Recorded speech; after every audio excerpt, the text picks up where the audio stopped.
Good morning, everyone. Is this on? Yeah, okay. I'm David Weinberg, the Director of the Federal Record Centers Program. It's my pleasure to host the meeting today and welcome to the first BRIDG meeting of the new fiscal year. Hope you all had an opportunity to join us for the coffee hour upstairs. And I hope, too, after the program that you will elect to stay in the afternoon today, beginning at 1 o'clock after this program.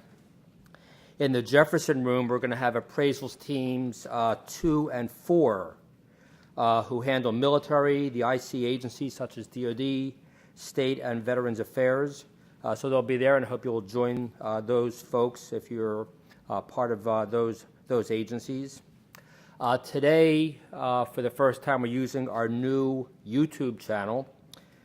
This is for testing our webcasting. So we do have folks viewing this presentation today. We did have a couple change of providers, so this is our first time using YouTube for webcasting. And for those who are dialing in on the webcasting, if you have questions, there's a chat box within the YouTube window. That's how you'll communicate. And then we'll be able to get your questions and read them for the speakers to answer. So please use that technology. If you are listening to audio and wondering what the URL is for the YouTube channel, it is in the notice that went out for this meeting. So if you have access to that, you will have the full link to use the YouTube channel. And of course, we have microphones on both sides of the room. So for those folks here at the McGowan Theater, so please use that if you have questions, or we'll have the microphones handed to you. And of course, for all speakers, please identify yourself by your name and your agency. So today's program, we have several speakers. Don Rosen and Lisa Harmalis will be going first, talking about the directive for 2015 and new policy documents that have recently been released. After that, we'll have Galen Wilson. Galen is filling in for Andrea Riley. Andrea was scheduled to give the presentation. She unfortunately lost her voice today, so we're thanking Galen for joining in from Dayton, Ohio. He's not going to be here physically, but he'll be dialing in. Or I should say he has dialed in. And he'll be talking about giving an update on recent accomplishments related to the general record schedules and new activities planned for the new year. Gordon Everett, the director of the Customer Relationship Management Branch within the FRCP, will give an update on the all-important 2015 interagency agreements. Lawrence Brewer, the director of the National Records Management Program, he'll be talking about the results of the 2014 Records Management Services Customer Satisfaction Survey, and also dialing in from Pittsfield, Massachusetts, Andy Potter from Records Management Training will talk about plans for the future direction of the training program. So I'll be introducing all and just giving that brief snapshot as we introduce each speaker. But first, let me welcome to the podium Don and Lisa.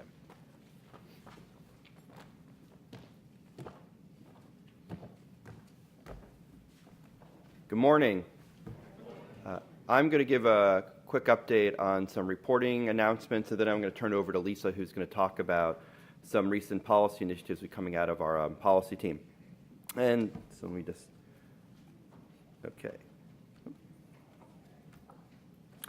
So it's actually very exciting to be here today because today actually, coincidentally, kicks off our 2014 reporting period. So the reporting period this year is going to run from October 15th to December 15th. And there are going to be 2 reporting initiatives, just like last year. One, there's going to be a senior agency official report and template that will be submitted by senior agency officials. And the second is going to be our annual records management self-assessment. So both of those are going to be running concurrently, and both are going to be due by December 15th. So I'm going to talk a little bit about each one so everyone knows what's in them. So the first one I want to talk about is the SAO reporting template.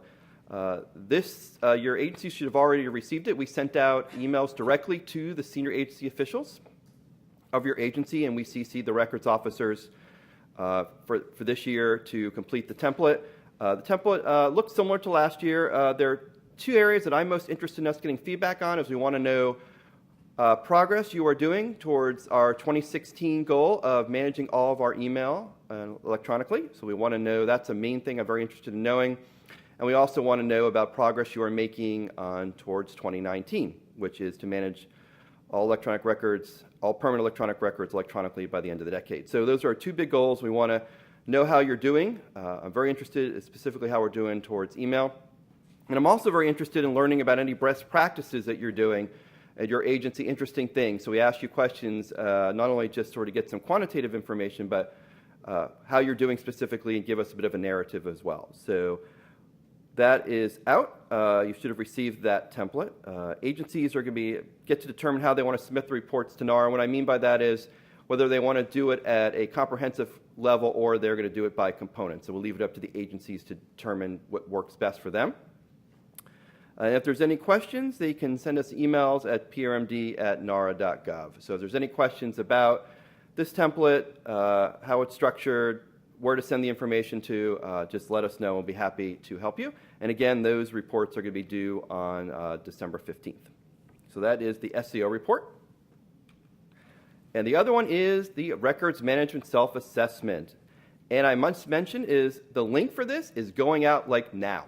So I understand that our oversight team is sending it out. So if you go back to your desk, you should already have that link in your mailbox if you're responsible for doing the RMSA, or it's going to be out in the next couple of hours, if not already. So that will be you receiving that today. Just a couple of notes about this. Please do not forward this link to anyone. If you want someone else to do it, email us and let us know, because it doesn't work well to forward it. So if you want someone else to do it, let us know. We'll make sure it goes to the right person.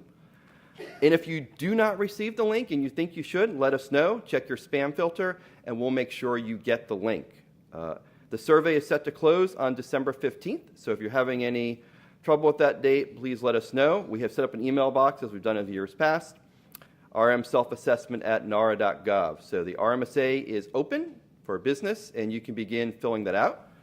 A couple of exciting things I wanted you to know about is, one, we have a new survey tool. Very excited. It's called Qualtrics. We think it's going to be an easier tool for you to work with, an easier tool for us to get reports and data to you and to share so you know how you're doing. And then a couple of cool features. You'll be able to review and print your responses yourselves right there. As soon as you're done, you can print those out. You're going to receive your scores immediately after you submit your response. So you don't have to wait for us to add it up. It's going to do it for you. So you'll be able to know how well you're doing right away. So that should work out really well.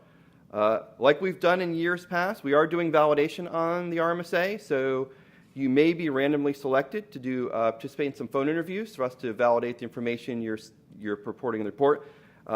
We are required to do validation, so which is why we do that. As part of what we are required to do when we do the RMSA.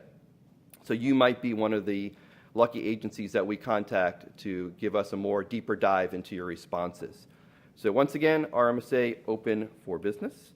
We're going to be putting information up this morning on the Records Management Express blog with details about it. Again, this is the email where to contact us, RM Self-Assessment. We also have additional contacts you can get in touch with. Casey Coleman of our oversight team is going to be our RMSA team lead this year, and you can certainly email Casey with any questions you have about the RMSA throughout the process over the next couple of months. And of course, many of you probably already have dealt with Cindy Smolovic in the past, and Cindy will be happy to answer any questions as well. So we have a great team in place to manage the RMSA this year.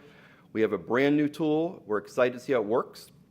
I also think it'll make it easier for us to get the reports out to you in the future, because it's going to do a lot of that work we've had to done manually in the past to consolidate the data. So it's, I think it's really exciting. We're happy to see how it works, and we're excited to get your feedback about how well it worked for you as you go through and do the self-assessment. So I think that's, yeah. So before I move over to policy with Lisa, is there any questions about either the SEO template or the RMSA before we move on to the next policy updates? Questions? Everyone is good on the RMSA and the SEO report. Great. If you do have any questions, we do have a question.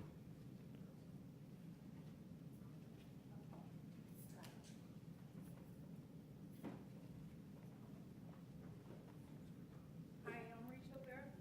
Hi, Rachel. From the Department of Labor.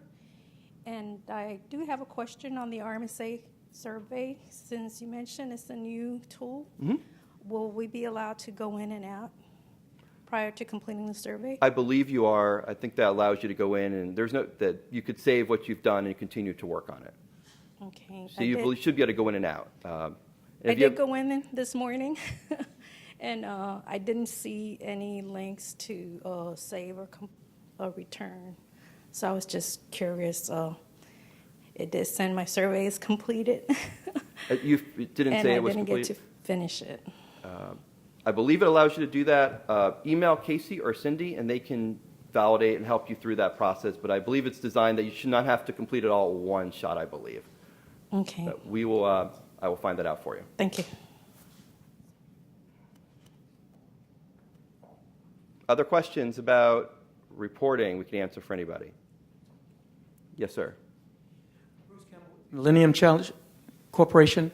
My question is, you said senior agency official. Will it actually go to the heads of agencies? We This sent year? the email. We sent them to the SAOs themselves, and we CC'd the records officers. So if that person's left the agency? If that SAO has left the agency, you should contact us and let us know who's filling that position, and we can make sure they get the template. Okay. And secondly, I think last year there was lesser of proof documentation for the RS survey. Is that going to be the case this year? The validation is going to be the proof documentation? The validation will be similar to what we did last year. That, like I mentioned, we'll do more of phone calls as opposed to actually submitting documentation. Great, thank you.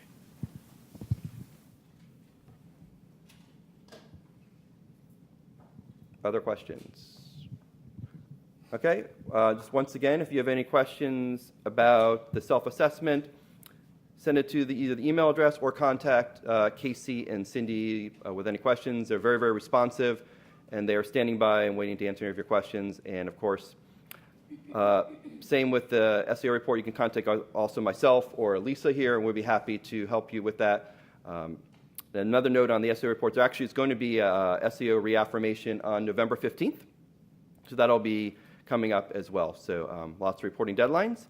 But we also have lots of new policy initiatives out, and with that, I'm going to invite Lisa up here to walk us through some of our new policy initiatives that have been recently released. So, Thank you, Don. Can everyone hear me okay? Great. So my name is Lisa Haralampus, and I am the Director for Federal Records Management Policy at the National Archives. And today at this BRIDG meeting, I wanted to highlight, for those of you who have not seen or heard already, highlight 3 different products that have come out in the past month. The first one to make sure you are aware of, and this is an awareness briefing, so I'm covering this at a very high level. The first one to make sure you are aware of is the OMB NARA memo. This was released on September 15th. It is OMB Memo M1416. It is called the Memorandum, which is, we are calling it the Memorandum to help distinguish it from our directive that was issued 2 years ago by OMB. And this one's focus is on email. So it is the memo with guidance on email. Email, we're getting very close to our 16 deadline from a perspective of how agencies, things move so quickly. We're only we're months away now, not years away. And so to get to that December 31st, 2016 deadline, we have issued some additional email guidance. This summer, one of our main focuses had been on email and email management. It was one of the central animating issues we described for this summer with our various hearings and various attention that have been happening because of the directive. So OMB wrote this memo to highlight for federal agencies the importance of email management. You can find this memo on the NARA webpage, our records management webpage. If you look under our email management section, so we have a button for email management. This is our latest guidance piece and guidance documentation. It's available there. And if you read this memo, you will see that OMB in its first page highlighted the importance of the directive that was put out 2 years ago. It talks about the 2016-2019 deadline, and it focuses on training. So it sort of recaps what's in the directive and says it's really important that you focus on the email that is coming up soon. And in fact, what makes it unique is that they actually attached our NARA Bulletin 2014-06 to their memo. So if you go to the OMB website and you were to look at memos, you would not only see their memo, you will find our bulletin. So OMB provided sort of the umbrella, the guidance, and the stress of the importance of managing records, the importance of the directive, and the importance of email by saying, please make sure, heads of federal agencies, that all of your employees are aware of this bulletin, of this memo, and of their email management responsibilities. So in the bulletin itself, you will also find that on our email management page, on our bulletins page. What did NARA say about email management? We realized over the summer as we were looking at our policies that we've talked about email a lot and for a long time. And we've done it in a lot of different vehicles and venues. This bulletin sort of pulled together all of the email guidance we'd issued in the past and set it all in one place. So if you go to this bulletin, you will learn about what are agencies' responsibilities for email management? What is the role of a federal employee for email management? We talked a little bit about the capstone approach, which is issued in a bulletin, previous bulletin.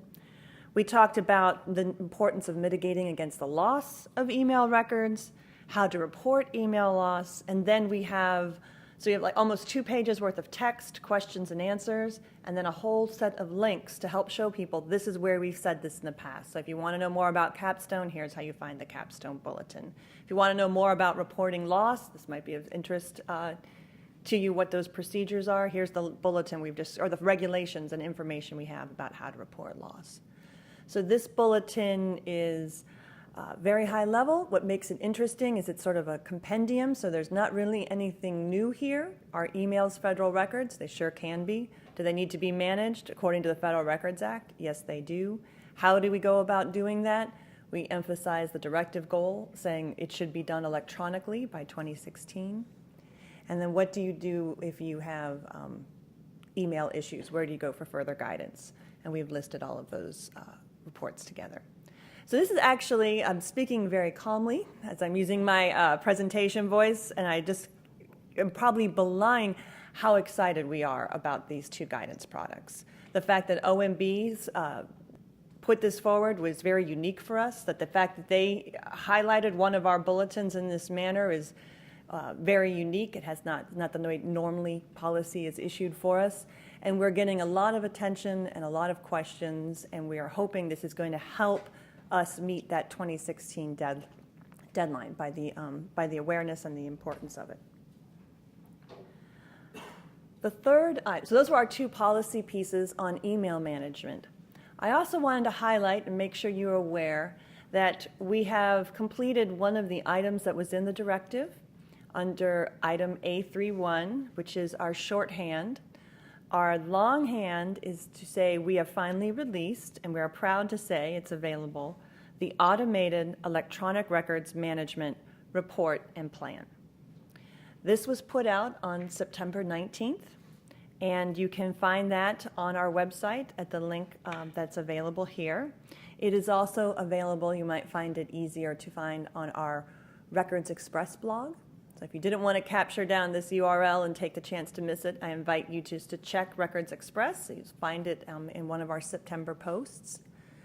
This is a culmination of almost 1.5 years of effort working with agencies, working with our electronic records management working group that Meg Phillips ran, getting feedback through our review processes, getting feedback from throughout the entire National Archives organization.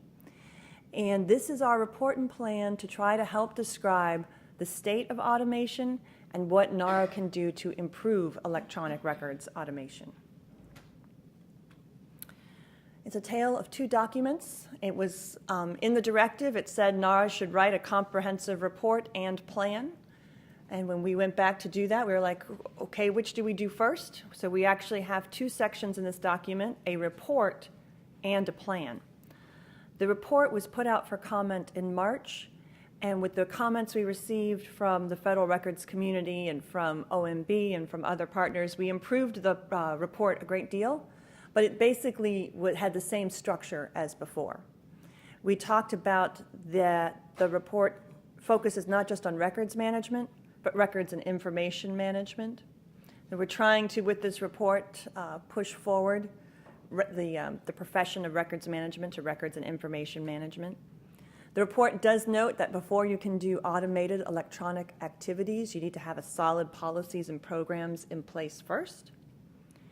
And if you haven't heard us say it before, we'll say it again here, and it's in the report, that NARA's position on DoD 5015.2 and records management applications is that those are a very valid approach to records management, to automating records management. That is not the only approach, and we realize that with the complexity of electronic records management, most agencies and most records management programs use a variety of approaches to successfully automate electronic records management. There are lots of factors to consider when deciding what approach to use, and we discussed some of those in the report. And at the end of the day, we sort of came up with 5 different ways of automating electronic records management. We talked a little bit about the risks. We talked about some outcomes, and it's in there in great depth if that is an area you're interested in reading and would like to know more about.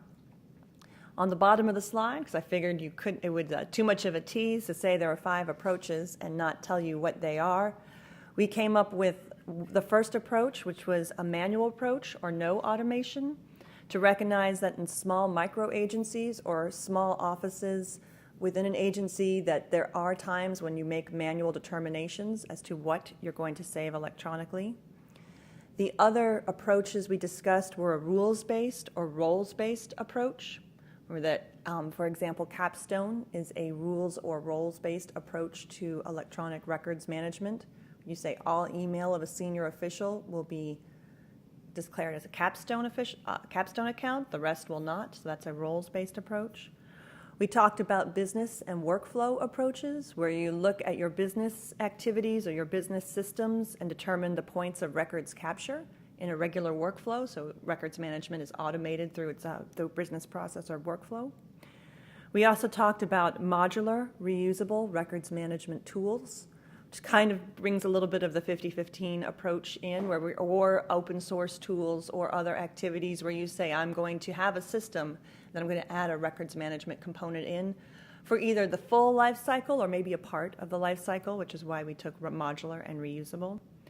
And the last but not least was the idea of auto-categorization, where you have electronic records being produced and you use auto-categorization tools to try to identify what needs to be captured, what needs to be automated, and how to solve it. So that is the high level and the awareness of what's in the report. Again, if you were to read that document, you'll go into great detail and depth about what we mean by those approaches.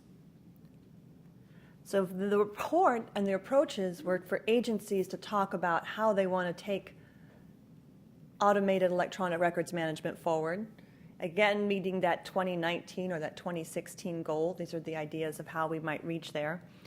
The document and the directive required us to come up with a plan as well.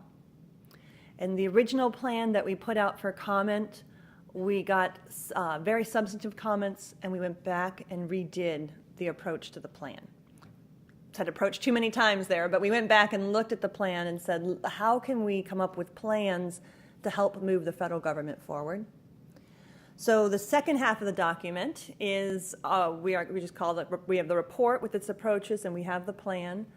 We came up with part of our problem was that it was hard to pin down a plan at a moment in time because the environment changes so fast that it would be outdated. Plans seem to become outdated within 2 to 3 months by the time we finish the review cycle. So instead of focusing on project management, concrete WBSs with this is what's going to happen, we decided to break the plan into a framework that focuses on procurement, governance, and technology. And so those are the plan is we'd like to focus NARA's energy and efforts on those three areas, because we think those are the three that we've heard back from the RMSA, from the senior agency officials, and from working with you. Those are the three areas that need the most help. So underneath that framework, we came up with a set of ideas, initiatives, or actions. So some things were very concrete. We said we can do this right now. For example, under governance, we have the idea that we'd like to be issuing standards on metadata. That also helps with the technology. That's a concrete activity that we hope we'll be briefing you next time at BRIDG. But there are other ideas that were ongoing, like we would like to continue SAO community work, or we need to have requirements for electronic records management. Some of them were larger ideas. We wanted to capture them in the plan, but we know we don't have action items for them yet. So we have ideas and initiative and action items. We've kind of put them all together so you can see what our thinking is. And you'll know these are the areas that we're trying to work, and maybe some of the ideas will have traction and work, or maybe they'll change and become something else, which is usually what happens with the work that we put forward. So it is our intention within the next 3 months to set up a website so that the plan can become a living document. So the report and the approaches we think are solid or mature are the areas that we look forward to sort of explaining how we approach records management. The plan will continually be evolving. So we look forward to putting that document up there and sharing information that these were our framework, these were the ideas, and this is a product that's happening now, be able to share information about how the plan is living. So that at a high level is I will go back for a second. The OMB memo 1416, guidance on email management, and the automated electronic records management plan. Do you have any questions about these products or thoughts you'd like to share?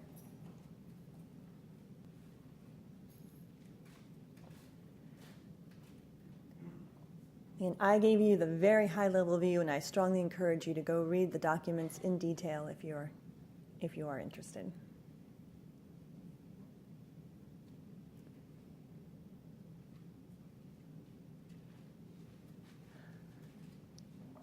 And thank you very much.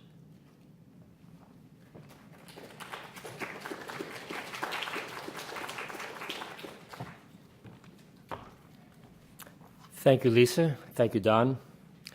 Up next, we have Galen Wilson. Galen, are you on the line?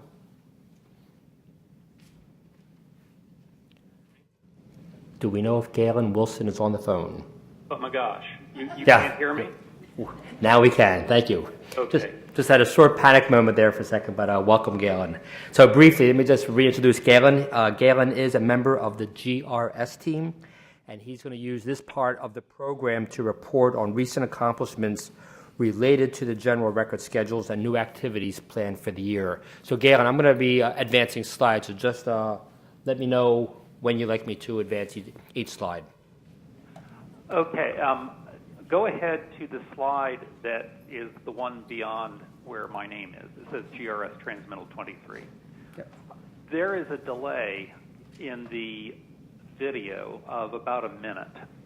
So if anyone else is watching this on video and not on the telephone connection, then it's going to be a little disjointed. But we'll just hope for the best.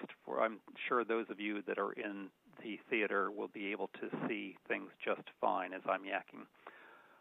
Okay, the slide entitled GRS Transmittal 23. In the event that you missed it, we did issue this transmittal on September 16. We're very pleased to finally have this project, at which we have been working on for the past couple of years, to have some fruition coming out. The main thing that I need to make sure that you hear today is that if you intend to continue using your own authorities, particularly when you are transferring records to the Federal Records Center, you must notify us of this by December 16. And this notification, please note, must be at the item level. Tell us the agency item number, i.e. the disposal authority, and the GRS item number that it supersedes. If we don't have this information at the item level, it's not particularly useful to either of us. So please, by December 16, if you can comb through your schedules and let us know what if you are planning to continue using your own authorities, even if they are based on GRS authorities.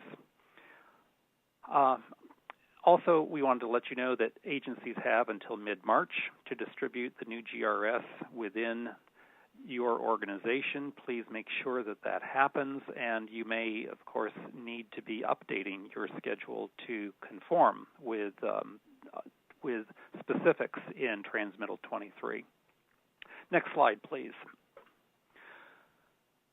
I mentioned the FRCs a moment ago, and just wanted to underscore that for years and years and years now, agencies have been free to use GRS authorities directly or to cite agency manual item numbers when transferring records to the Records Center, even if those agency manual item numbers are based on GRS authorities.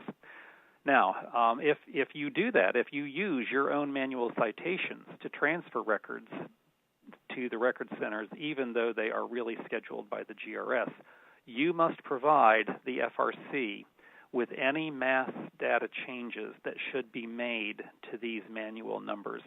The FRC has already completed these mass data changes in ARCIS, its database, for GRS items that were cited by the GRS item number.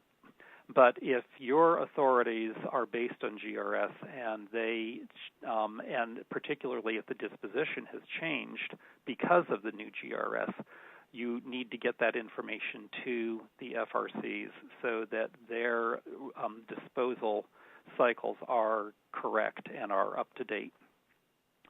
The biggest place that this is likely to happen in Transmittal 23 is financial management records, where retention was reduced for many old GRS items, but lengthened for a few others.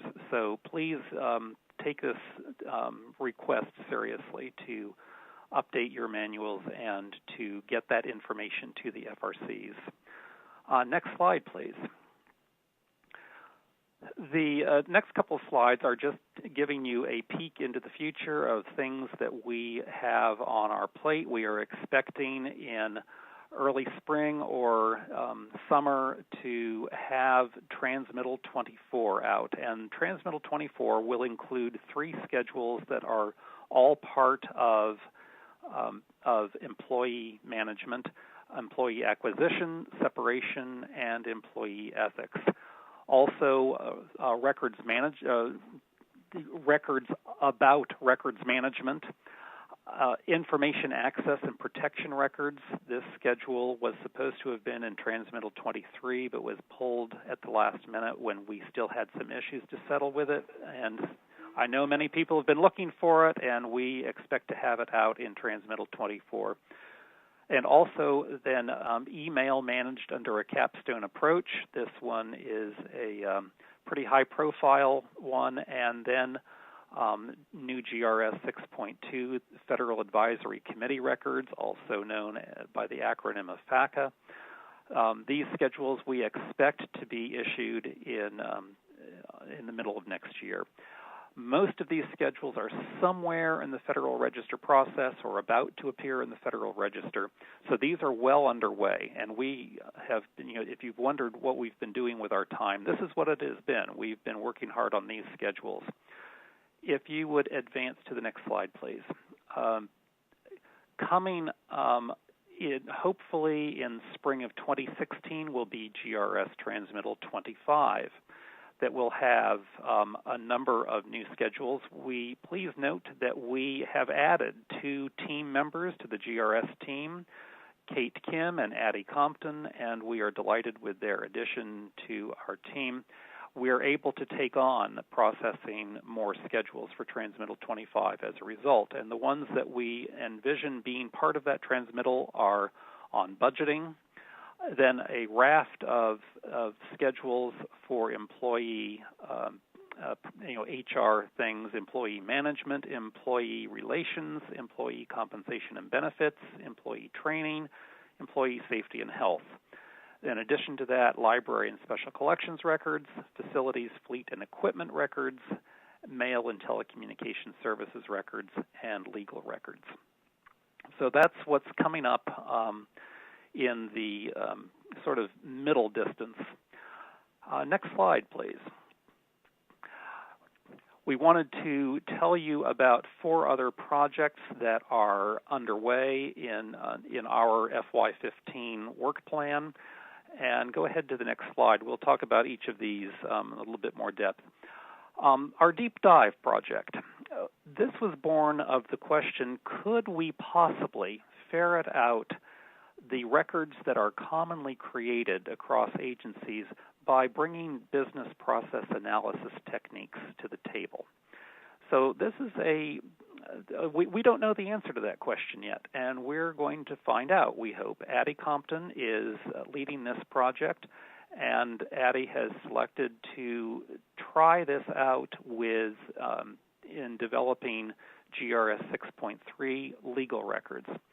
So she is looking for volunteer agencies who would be happy to participate in this experiment to see if business process analysis might turn out to be a very useful tool in scheduling GRS records. If you are interested in participating, please contact Addie. She would be delighted to hear from you. Next slide, please. Model schedules. This is a pilot that Andrea Riley and I will be working on. This was born of our attempt to do a general record schedule for web and social media records that did not quite make it to fruition. And the more we realized what the issues were in trying to do a schedule for web and social media, we realized that maybe what might be more efficient would be to create model schedules that, instead of presenting you with a finished product, instead gives guidance on how to schedule records in your own agency, and sort of think of it as a template that you can use to plug in specifics within your own agency. And it's a tool that will help you recognize the value of your records when you see them. So again, this is a pilot. Andrea and I will be working on figuring out areas in which we can test this, and we are planning a focus group sometime in the late winter, and we would be delighted for you to participate in this if you have a mind to. The other 2 projects that we want to mention, they are designed, next slide please. They are designed to make the GRS team and the GRS itself more user-friendly and give agencies a chance to be on the ground floor of designing how all this happens.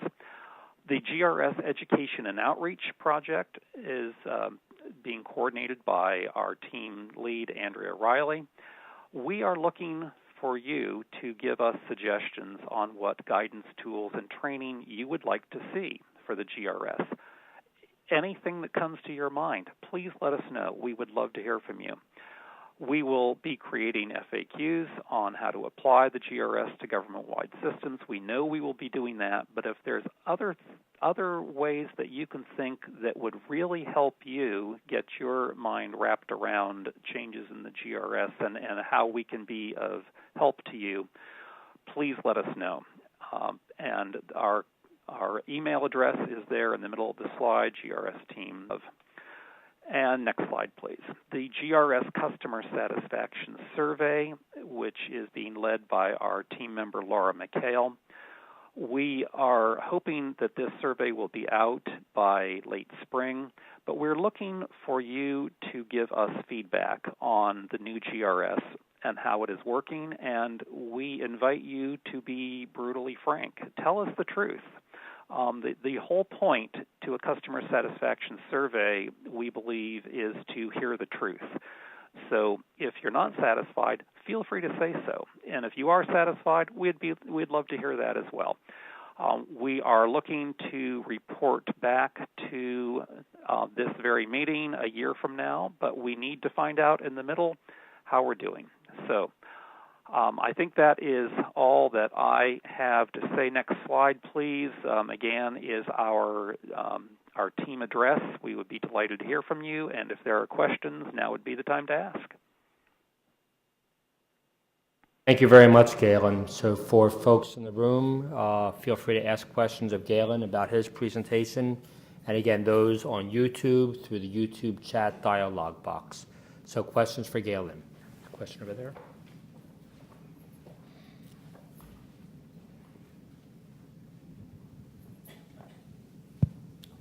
Hi, Galen. It's Patty Stockman from NASA. Just wanted to ask you regarding your direction to us that if we have records stored in the Federal Records Center under an agency item citation that is in fact tied to a GRS item, did you mention a deadline by when we need to inform the FRCs, or actually something that might be helpful to come from you guys is some sort of template or structure in which it would be nice for us to supply that to the FRCs? Scott Rowley of the FRC program has put together a memo to agencies, which I received a copy of yesterday, and I am now looking in my email for it to see if it puts a date on it. Andrea, I know you're on the phone. Do you know off the top of your head if there is a date by which? Scott hasn't told me one. I imagine that the sooner the better, because it affects disposition of records, and I know there's cycles. They go through cycles. I don't know enough about when the next one is. Yes, probably the sooner you can do it, the better. And as for a template, we can pass that on to Scott, but that's really more of an FRC issue than one from us. I have Scott's memo up on my screen now, and it does say agencies should incorporate the GRS into their records management programs no later than March 2015. But, informing the FRC soon is good because in many instances you may find that the retention period is reduced and you can save some cash.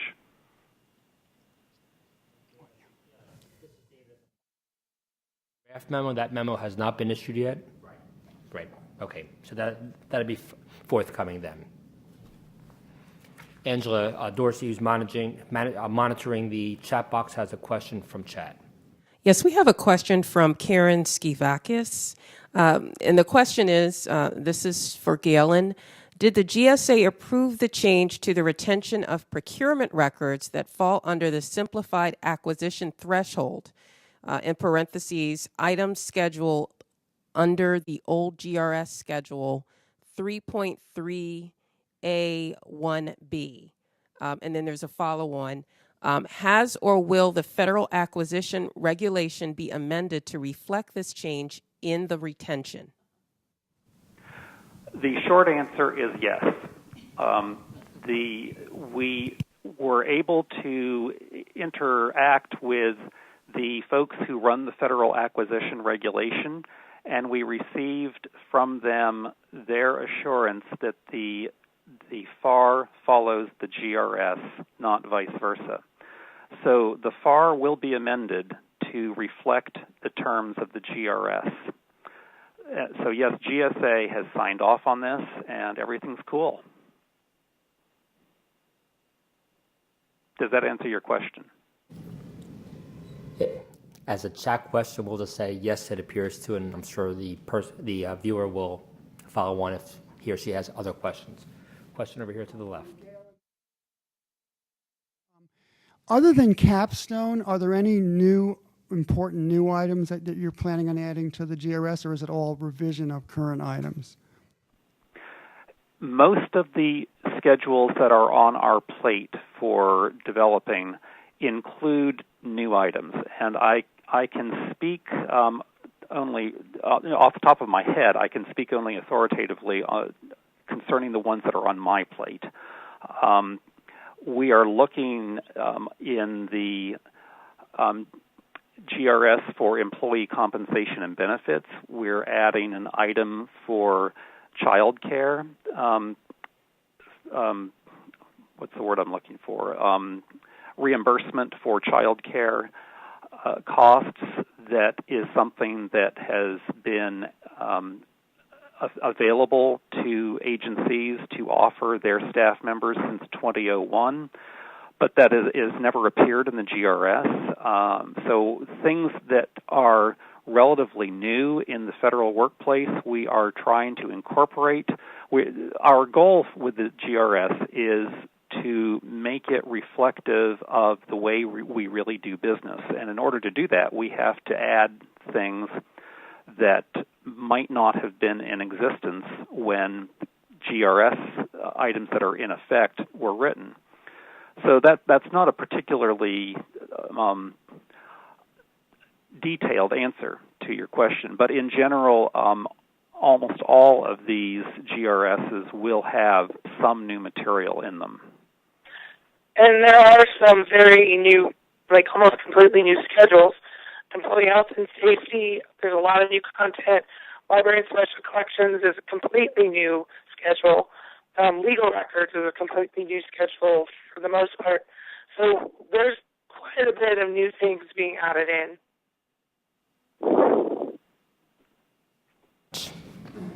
Are there other questions either online or here at Archives 1? Okay, with that, we'll move on.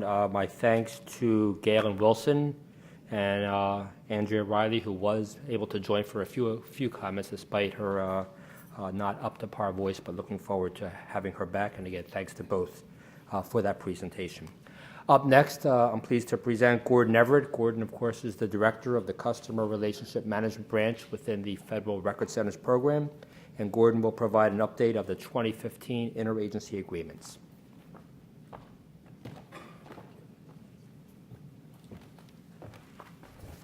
Thank you, David. Good morning. I'm really going to provide a couple of reminders, but since we've just completed 2014 and moving into a new year from the Federal Record Center program, we do want to say Happy New Year as we move into 2015. And as you all know, we are a fee-for-service operation, a revolving fund. So on behalf of our director, David Weinberg, and the 1,200 staff that work within the Federal Record Center program, we thank you for your business. And you should know that we take seriously the trust you put in us to store and service your records in our 17 centers across the country. I do have with us today, and I wanted to ask my account management team to come down front because they're not always here in town with us. And in case you don't remember some of the team members, I do want to reintroduce them that are in town today. We do have Scott Beadle, who's based in our Fort Worth, Texas, FRC. Cindy Belcastro, many of you know Cindy is out on leave. We have Art Hawkins, who's based in College Park, Maryland. Ron Mitchell, who is also based in College Park, Maryland. Pam Northern, she's based in our Atlanta, Georgia, FRC. Andrea Shearer is based out of the Philadelphia FRC. Scott Thompson. Scott is based in Riverside, California, and Karen Scott is, where's Karen? Oh, Karen is based there with us in College Park. She's one of our account specialists there. So these folks sent out just recently in the last couple of weeks the 2015 interagency agreements. If you have not received that from us, would you please let us know today so we can ensure that you have that. As a reminder, these agreements, we're asking in our letter and all to have those back to us, if you can, by November 7th. We'd like to have them there in that first week of November. Although agreements or not, we still plan to send you an invoice for the October business. But please, if we can get them back before the 7th of November, that would be very good for us. If you are operating under a continuing resolution and unable to commit funds for the full year, we understand that. We just ask that you prorate the terms of your funds in advance as far as you can, and then we'll do the modifications afterwards. We understand how the continuing resolution works and understand how that can be, how you have to delve that out to us at some points. So we understand that. And the other major point we want to point out, and we changed this last year in last year's agreement, but I want to state it again, classified records, all classified records can only be sent to WNRC in Suitland, okay? For folks who do send us classified records, they must go to WNRC in Suitland, and no other Federal Records Center can take them. So with that, again, I was very brief and just wanted to give you a reminder for the year on the agreements. Any questions on the interagency agreements? I have all my subject matter experts here with me this morning, and we can handle those questions. Everybody saw the agreement? Anybody not received one yet? Good. All righty. Oh, we got a question? Yes. Oh, no question? Okay.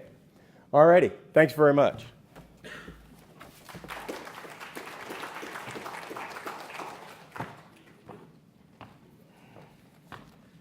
So I just have to add, this is probably the first time this group has been together in probably more than a year. Again, with travel limitations over the last few years, we haven't had a chance to bring them all together. So I hope you use the opportunity this morning during the meet and greet or today or after the program to meet with your account manager. Again, they're all here except for Cindy Balcastro, who's out sick. But again, this is the team that not only does the bills and does the agreements, but they're also here to make certain that you're absolutely satisfied with the services you receive from all of the federal record centers around the country. So again, glad to have them all here. Up next is Lawrence Brewer. Lawrence, of course, is the director of the National Records Management Program, and he will present the results of the 2014 Records Management Customer Satisfaction Survey.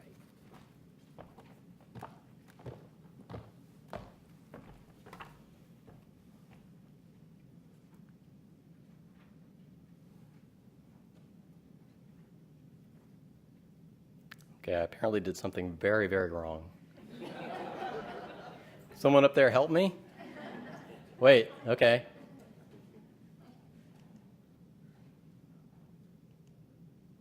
Okay, so good morning. I was listening to Lisa earlier in the presentation today and realized I don't have a presentation voice. So I think I'm going to have to go back and talk to my supervisor and work on my IDP and see what I can do to develop a presentation voice. So unfortunately, what you hear is what you get. So we're going to talk about the Customer Satisfaction Survey from 2014. So I just want to get a show of hands to start for those of you in the audience. And for those of you online, feel free, raise your hands if you completed the survey back in May. Okay, it's not bad. We'll talk about why everyone in this room is not raising their hands later on in my slides. Okay, so hopefully all of you were able to see the final report, which was posted on Records Express, I believe, last week. We have all of the other reports up on the website, too, so you feel free to go back and look at previous years, but we just posted the results of the 2014 report. So what I want to do today is basically three things, and just giving you a heads up, there will be a quiz at the end of my presentation. So I want to go over the results. I want to talk about the next steps and what we want to do working with all of you to make improvements. And then, this is where the quiz comes in, I want to have some discussion at the end, sort of build upon what we were trying to do with the survey, because I noticed there were a lot of people here who didn't raise their hands, so I want all of you to have an opportunity to give us some feedback. So I'm going to talk about the results at a high level and then maybe go through some of the comments and some of the themes that sort of arose out of the survey. So just some background. We've done the survey every 2 years dating back to 2004. The focus has always been satisfaction with the records management side of the House of NARA. there are always some questions that change, but the core questions that we always ask about have to do with appraisal and scheduling and satisfaction with appraisal and scheduling services. That's really how the survey started back in 2004. And over the years, we've added questions in about training, communications, as we did in 2014. So you'll see on this slide the three general areas where we focused the questions. We always try and move things around. We don't want to create a survey with 500 questions that is really burdensome for you all to fill out. So we try and keep it to like 20 questions and then kind of pick and choose every year focus areas that we want to concentrate on a particular year while always keeping the core questions so we can measure satisfaction over the years. So just a little bit on the process. Sort of a reminder for those of you who forget, like me, what happened back in May. We sent out RM communication on May 19th. The survey tool was Question Pro. I was happy to hear, as Don was talking about, the new tool that we have for the RMSA called Qualtrics. In 2 years, we may be using Qualtrics as well, but for this year, we did use Question Pro, which I believe was the same tool we used 2 years ago before that in 2012. So as I said, maximum 20 questions, but we also in the survey provide a lot of text boxes. We realize that sometimes you check a radio button and it's useful because you can quantify that, but a lot of times the real value is in the comments that you're actually able to provide. So we'll go over some of those things, and those are the things that we really look at. When we do the final report, you'll see some of the numbers. We've got some pie charts coming up and some bar graphs, but what we really want to hear is, in your words, what are the things that we can do to really improve the records management services that we provide to all of you every day? So in just a reminder, I put it here on the slide, the link to the Records Express posting where you'll find the final report for 2014. So in a little bit more detail, there were 4 general categories of questions that we focused on this year. We always have some demographic information, so we're able to capture the position title of the people filling out the survey, how long you've been a records officer, and what your responsibilities are. One of the things we're trying to get at is records management, is it your primary responsibility, or is it something you do as collateral duty, or are you also doing FOIA, privacy, and so on. So we're trying to get a sense of what you do as a records officer and what your responsibilities are in your job on a daily basis. The core questions relating to record scheduling, we wanted to first get a sense of your activity. In other words, how many, have you submitted a schedule in FY14 or FY13? Did you use ERA to do that, or are you completely unfamiliar with ERA? And then the key question that we have on timeliness, how fast were your schedules turned around? Are there process questions that you're concerned about that we need to work on? And then into the third category, records appraisal. Generally, we ask questions about your relationship with NARA and your appraisal archivist. How is that going? Are you satisfied with that relationship? And then related to communications, are you getting timely responses back from the people that you talk to at NARA? Are you getting your monthly report that covers status and updates on schedules that are registered with NARA? And then this year in 2014, we added this fourth category on records management training, and we asked questions specific to the courses that you might have taken and materials that were provided as part of the training. So these questions would only apply if you in FY13 or 14 had taken a course, and it didn't limit, the questions didn't limit to the face-to-face courses that we offer in College Park, but also our offerings that we provide online and on NARA's YouTube channel. So getting to the results, starting off at a very high level, we sent the survey out to 254 recipients. We got 67 responses back, and it was only a response rate of 26%. So now I understand why a lot of you weren't raising your hands when we started with the survey at the beginning of this. Clearly something I think we need to work on. We probably should have sent out some more reminders, maybe talked about it a little bit more at BRIDG, and I'll be interested in hearing your feedback on how we might be able to do this a little bit better when we come around to 2016 so that we can get a much higher response. Frankly, of all the numbers, that's the most disappointing, at least from the summary results page.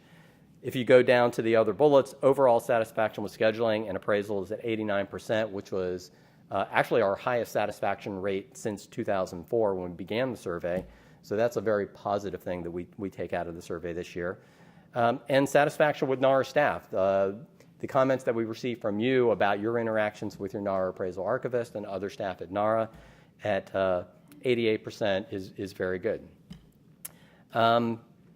But for both of those categories, there's clearly some things that we can work on, because when you look at the records management training, 100%, okay, maybe there's nothing we can do better. I wonder about that, but the results are saying 100% satisfied. So we feel very good about that. With scheduling, appraisal, and working with your NARA appraisal archivist, and this was borne out in the comments, as we'll see, that I think there are some things that we can improve upon and work together to make better. So drilling down a little bit, this chart covers overall satisfaction. So this is the 89% overall satisfied. So you can see how it breaks down. And the way we calculate satisfaction is the green and the blue column. So we take satisfied and highly satisfied and combine them, and that gives us the 89%. The good thing about this chart is, if you look at it, is there's no one in category 4 which is highly unsatisfied. There are 9% unsatisfied, and that's where we've seen a lot of the comments come in, and that's where we want to try and focus our efforts making improvements. So I just wanted to give you a sense. Overall satisfaction through the years. So this bar graph just basically shows how it's progressed since 2004. And you can see, as I said, 2014 at 89% is our highest to date. FY 2012 is a bit of an anomaly. It's something that it's hard for us to explain. We had a team working in 2012 on the report, and then the lead for the team left NARA, and we had trouble getting to the data. So we were able to pull the data out of the tool, but we never were able to create the public-facing report and do the analysis on why the data was what it was for FY 2012. So it's a bit of a mystery as to why FY 2012 didn't continue in that upward trend that began in FY 2004. So we're basically trying to look at that and then see what we have this year and see if we can move forward with the comments and the feedback that we're getting, and really make the improvements that we need to, so that 2016, the number is higher than 89%. So this just gives you a sense of, over the years, overall satisfaction with appraisal and scheduling services, because this is the key question for customer satisfaction that we've had every year since 2004. And that's what this is showing us. So now I wanted to focus on the comments. So this really gets to what you all wrote in the text boxes as you were completing the survey. And there were some very interesting comments and some themes that sort of rose to the surface that I wanted to summarize for you. So processing time, timeliness of schedules coming back is historically been a concern of you all's. As you submit schedules, you want it back in 6 months, a year, and sometimes it takes longer than that. We are doing a lot of things, and we'll talk about them in the next steps in trying to improve the processing time and reduce the time that schedules are returned. But we recognize that, and we understand that processing time is very important, and it's something that we historically have tried to improve and maybe done incrementally and gradual improvements, but it's something that we need to continue to focus on. Other comments related to challenges navigating and using ERA. We have historically had a separate satisfaction survey on ERA in particular, so we have much more data through that survey, but it did come out in this survey as well that there are some concerns in the usability and ease of navigation in ERA to develop and submit record schedules. Respondents generally positive regarding NARA staff interaction, and one of the things that we did see is that a lot of the comments did highlight the fact that our staff are very busy. The workload is high, and like a lot of you in your agencies, we're a bit under-resourced to handle the volume. We understand that, and we're trying to do what we can to improve that, including bringing on some new people. And we're starting to have a little bit more success with that. But it's something that we recognize, and I think our staff, and a lot of them are here in the room, understand. We do our best to try and communicate and keep in touch with you and provide the monthly reports to let you know that where things are on a month-to-month basis with your schedules that you have submitted. But we are sensitive to this point, and we are going to continue to try and make improvements in this area too. In the communication area, there were a couple of things that came up in terms of themes. There were some concerns about our website, the records management website in general, just in finding things on it and being able to very quickly get to the information you need for your business.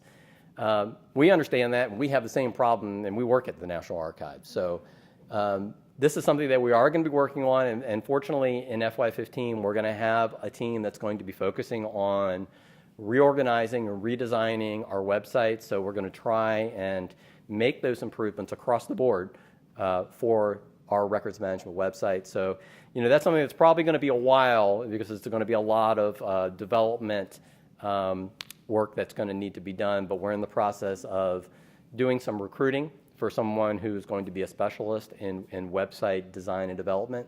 So hopefully that will help in terms of the usability and finding information on our website. It will help you, and it will help us too.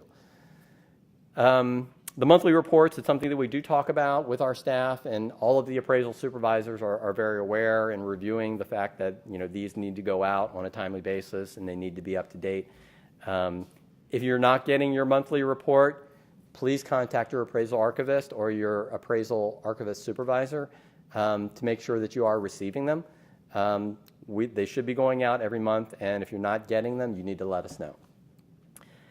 RM communications. So this was something new, and we weren't expecting this, but as you know, we send out a lot of emails and communications about policy, notices, all kinds of things. This was a theme that actually came up from several people, that a lot of times our communications are unclear, they're just too long, too dense, too much information, too NARA-centric, or they contain jargon. So the kinds of language that we use in the records management community. If you are a new records officer, or if you're one of those records officers where you're sort of wearing it as a second hat or have it as a collateral duty, some of the words and phrases that we use may seem like jargon. So I think we need to be a little bit more sensitive to how we craft these communications. Use plain language when we can, and make sure that we're conveying things as clearly as possible. So that was a good comment, and one that we weren't expecting. So specific to records management training, there were a number of things that came up. Unfortunately, these are all things that we're aware of, and I believe you'll probably hear Andy speaking after me about some of the things that we're going to be doing. There were 4 comments that came up in the themes. One is that the materials are too generic and hard to relate to work. And this is really important because we provide training so that you can go back to work and apply it. So if that is difficult, then it's clearly something we need to work on. There was a comment that we need more virtual or online training, and this is something that you will hear about in the next presentation that we are definitely working on. Refresher training, particularly for people who hold their certificate. So for those of you who aren't aware, if you do get the NARA Certificate of Federal Records Management training, it is good in perpetuity. So it doesn't expire. And one of the things that we've always wanted to do is provide some kind of recertification course or refresher training. And this actually came up in the comments. And it's something that we are considering. I'm not sure if this is something that we're going to get to in FY15, but we're hoping around FY16, once we get the materials in the training program online and available more widely, this is something that we do need to focus on and we intend to do. Training often presented as one-size-fits-all. This is going to be addressed in FY15. One of the things that you'll probably hear Andy talk about in the next presentation is doing some audience analysis for the training that we provide, because we recognize that there is no one-size-fits-all solution for training, that if you're a records officer or a records liaison or a program staff, or you work in FOIA but you have some responsibility for records management, you need different kinds of content to support the work you do in your job.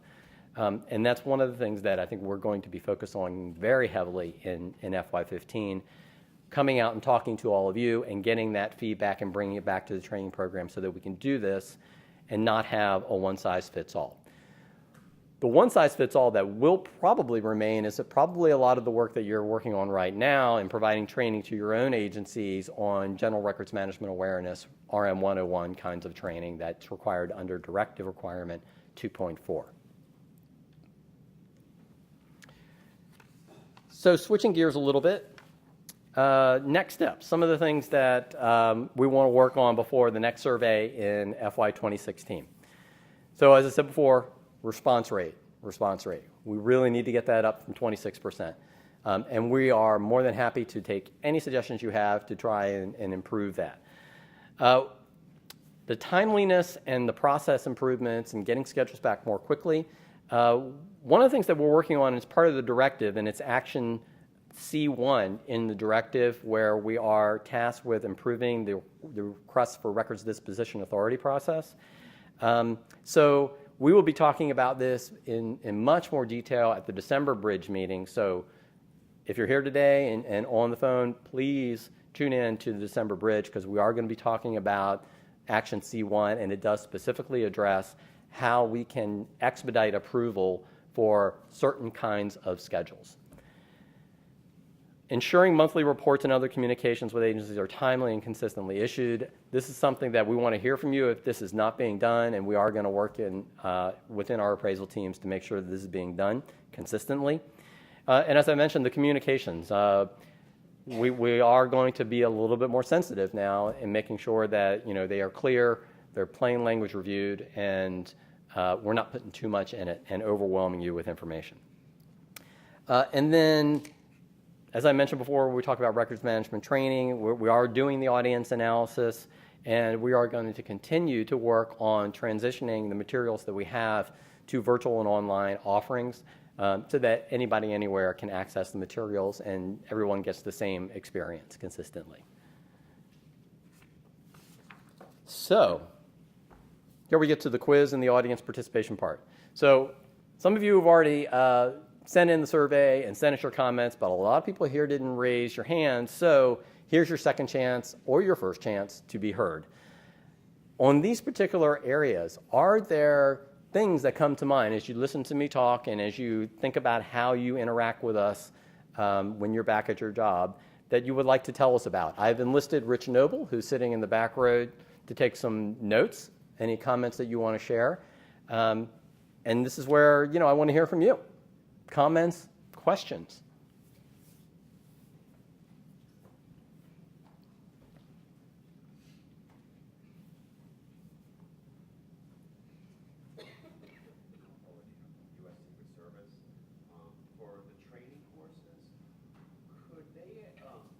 A possibility that the training courses will be offered at Archives 1 rather than Archives 2, because it's much easier to get here? That's a good question, and we have done that in the past. It's a little bit more difficult in terms of security to get people in and out of the building and up to where we would teach the classes.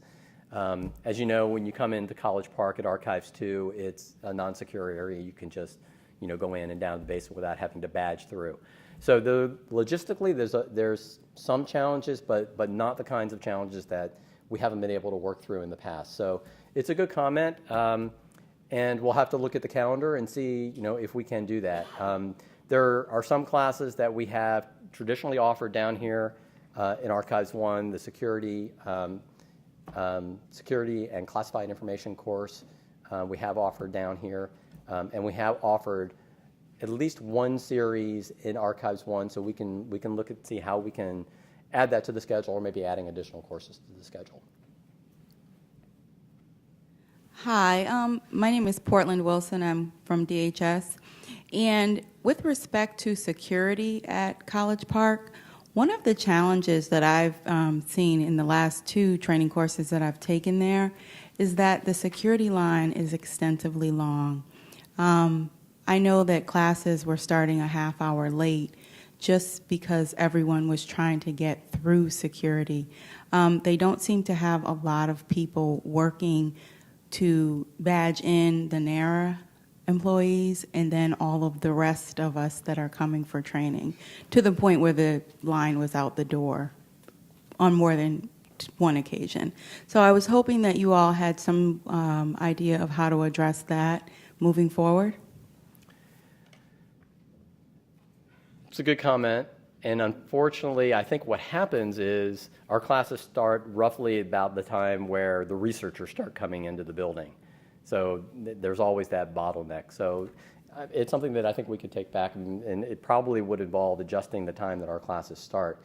Now, for a lot of people, if we were to start the classes earlier, we could avoid that bottleneck. But then, there are concerns that we're starting the class too early, and starting later is probably not possible, because then if you start later, then you've got to go later, and people do not like to stay late. We found that out the hard way. But it's something that we can think about, and maybe there's something that we could do. Maybe working with security might be the better solution, and see what we can do to maybe get some more guards or figure out how we can improve the process for getting people through during those peak times. Hi, I'm Carolyn Conyers from the Federal Communications Commission. I'm new to records management, and I'm working at ERA to do scheduling. And I noticed that the different types of ways to do scheduling now has changed significantly for what I understand from the SF-115. With the overview scheduling and stuff, I'd like to see more training or information to make it more simply, more easy to understand how to get, overview schedules and such into ERA. Okay, sure. We have a lot of resources that are available. On the next slide, I have my email, and if you would just send me an email, and then I can get back to you with some resources and links that can provide you some information on how to work through that, and some people to contact to help you out.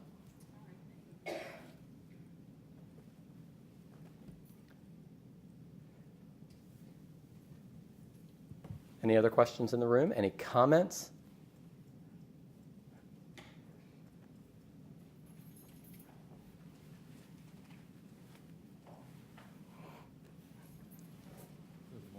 Manigault, Department of Energy.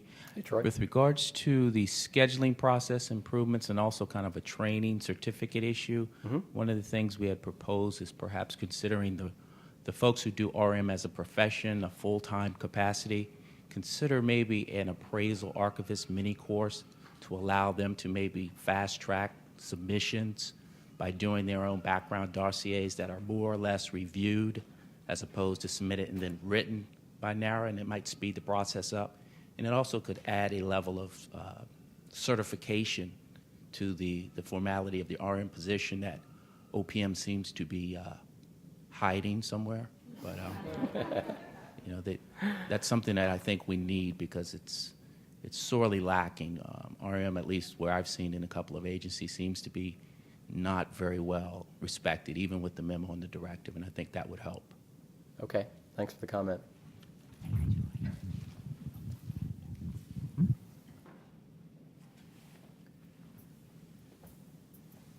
Any other feedback? Comments? Okay, I'll wait 3 seconds.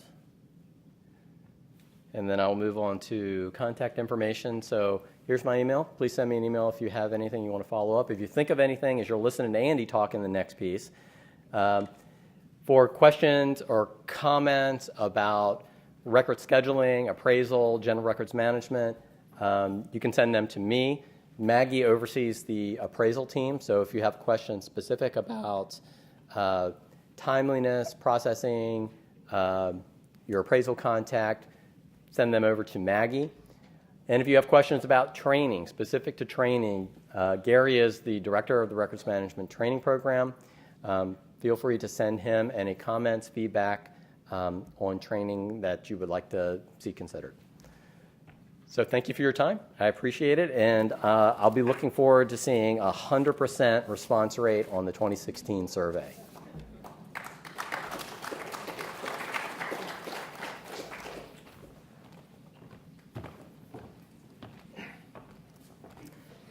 Thank you, Lawrence. Our final presenter for this morning is Andy Potter, as Lawrence suggested. Andy, are you on the phone? While we're diving in from... Hello, David? For a moment. I'll try to speak back from the microphone a little bit. Can we get Andy Potter on the line? Hi, David. How are you? This is Andy Potter.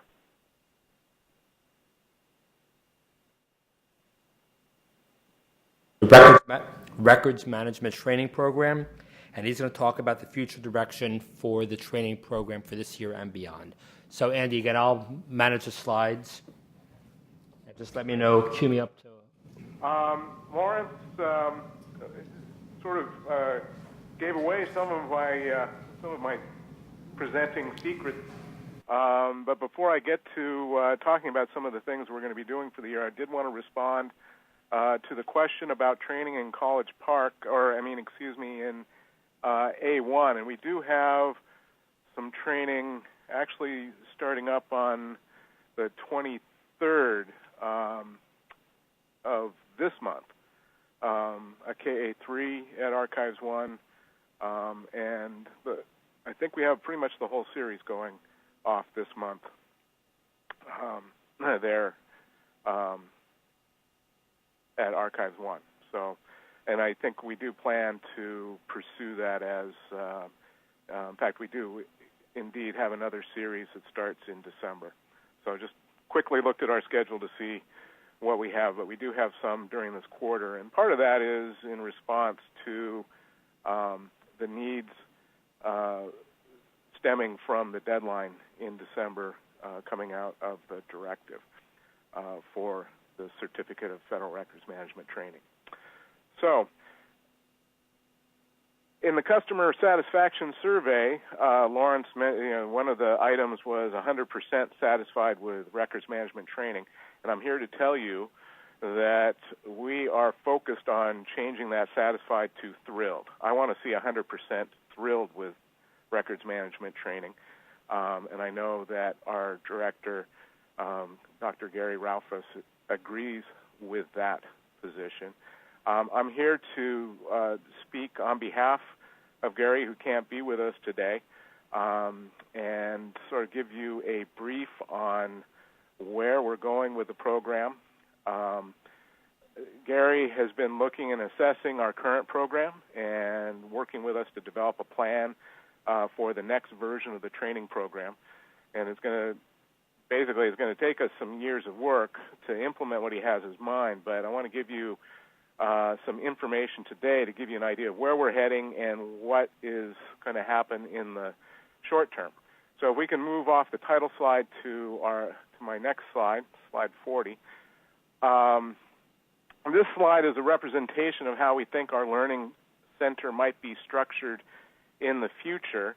And as you can see, it really does address that item from the customer satisfaction survey, to reference Lawrence's presentation one more time, the one-size-fits-all aspect. One of the goals is to better understand our target audiences in the federal workforce, both those that we speak to every day and those who perhaps aren't part of our normal constituency, at least as it has been seen. So over on the one side, starting on the right, you see potential groups of employees that have some need for records management information or knowledge. But each group probably needs something different than another group. both in terms of content and in terms of approach, time of instruction, a whole range, the methodology that the training takes, that type of thing. So it's definitely, business going forward is definitely not one size fits all. That's if you take a theme away from my brief today, that's going to be one of them. We have in the past offered some courses that were targeted to different audiences. In particular, legal counsel. We had actually a suite of 3 program managers, legal counsel, and IT half-day courses that have kind of, the legal counsel is still being presented twice a year.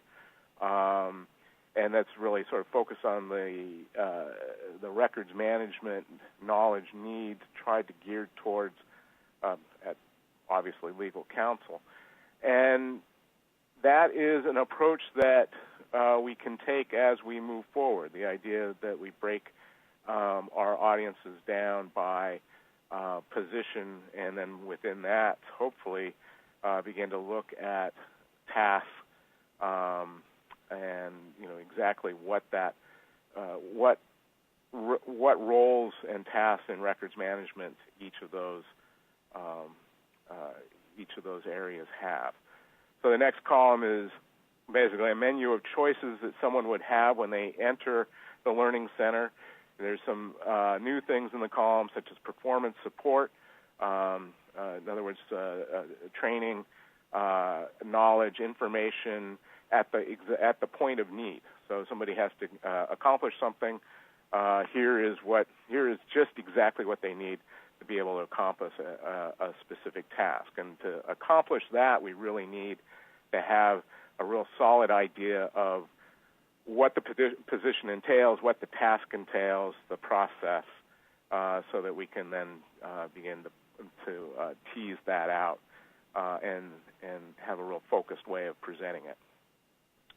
So one of the main differences that we think will be important as we move forward is to make a distinction between learning about records management, more of the policy and theory, versus learning how to do records management, the tasks that are appropriate for a particular role in records management. So the certificate series, the Certificate of Federal Records Management Training remains as sort of a high-level education, information about records management, and then we have another tier that is really task-driven, records management tasks. Again, obviously one size does not fit all in this model.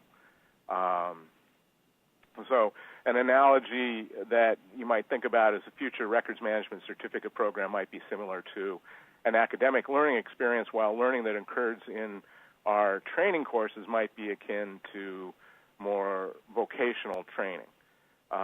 So we think making the difference between learning about the profession of federal records management and learning how to perform discrete records management tasks will help us improve the learning experience for all. And also another aspect of that is the more, this is something I talk about a lot when I'm in front of a classroom, is the more relevant you make your process and procedures and tasks, the more relevant you make the information that you present, the more likely you're going to have get to the point of compliance and people doing what you want them to be able to do. And so relevance is really a key part there. So I'm going to talk a little bit about some thinking in terms of our instructional design on the next slide.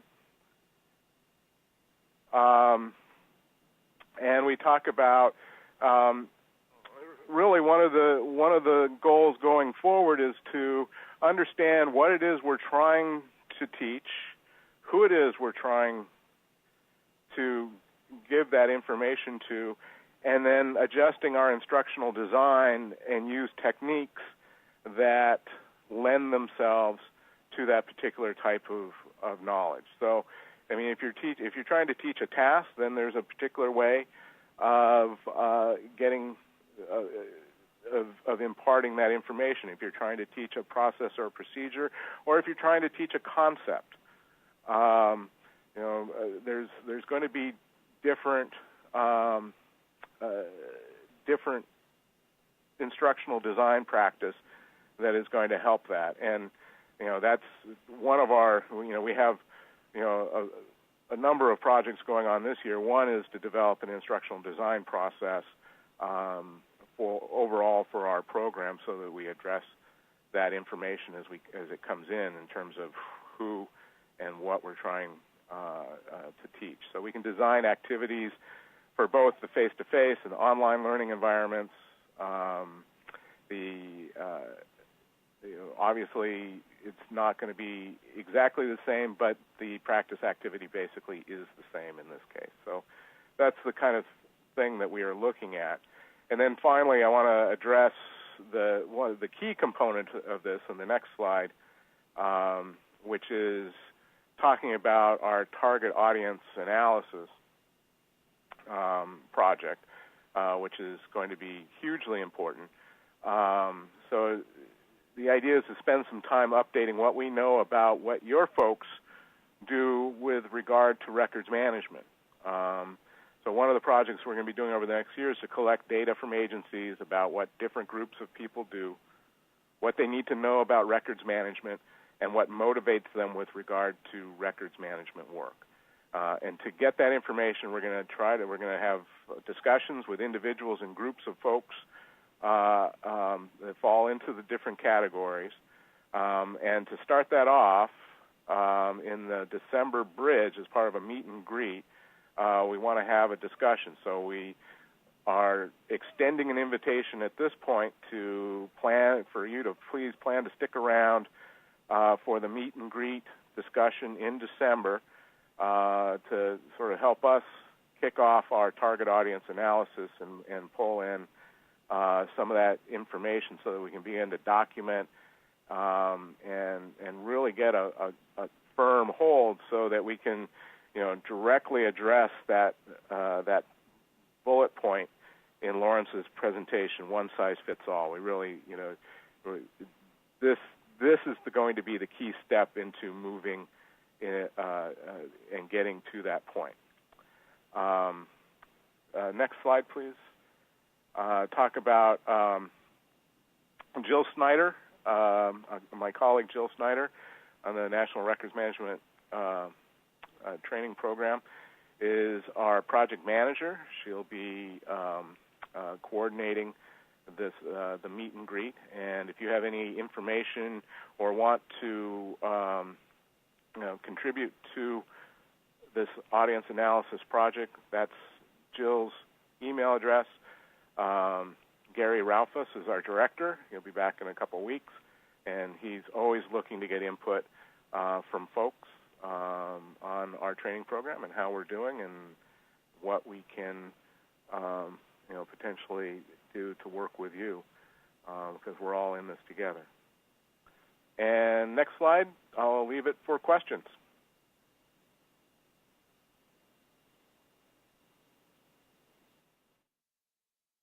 Both sides of the room, and you can use the chat box for those who are viewing this on YouTube, and Angela Dorsey will read the questions. So any questions for Andy?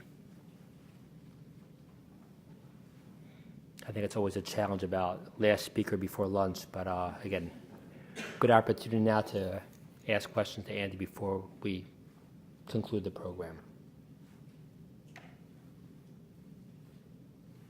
Going once, going twice. Anything on the chat? Okay. Okay, Andy, thank you very much. Appreciate your contribution today.